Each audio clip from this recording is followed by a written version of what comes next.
Rather than making the formulaic underdog story, the film explores the less glamorous side of the professional sport. The plot is very simple, but very, very important. There's a struggling minor league hockey team, the Charleston Chiefs, that doesn't really get much support from the community and doesn't really do well, and it is essentially a piece of entertainment for a factory town. Reggie Dunlop, played by Paul Newman, who is both a player and a coach for the team, discovers, in fact, that with the town factory closing, they're looking to actually sell off the team. And Dunlop doesn't want to let down his team, and I suppose for that matter, he doesn't want to let down the town. And when 3 new, unusual players are added to his roster, young kids who turn out to basically be hilariously, incredibly violent, suddenly there's a renewed fan interest in the game, and Reggie Dunlop decides to take the drastic measure to attract attention of the crowds in the stand by encouraging his players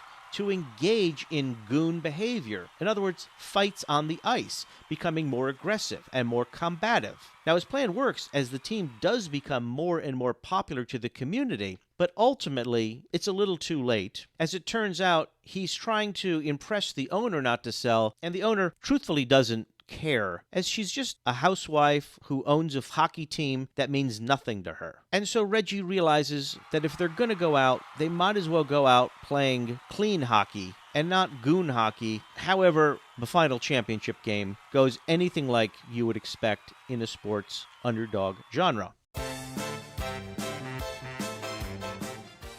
At the heart of the film's success is the charisma of Reggie Dunlop, Paul Newman. The player-coach seems to walk this complex moral two sides of wanting to be the coach and be the best coach he can on a good team, but also a businessman who understands that if he can't put asses in the seats, it's not going to mean anything. He respects the game of hockey and wants a clean game, but ultimately is willing to go to desperate measures to do anything he can to save the team and to save the town and the form of entertainment that they've created. And from a human emotional level, the film feels real. You believe the layers that Reggie Dunlop and all the characters are feeling. You feel the anger that the players feel when they're being made to do a fashion show. At the same time, you feel the locker room talk when the guys go on the road trying to pick up women or talking about women in general.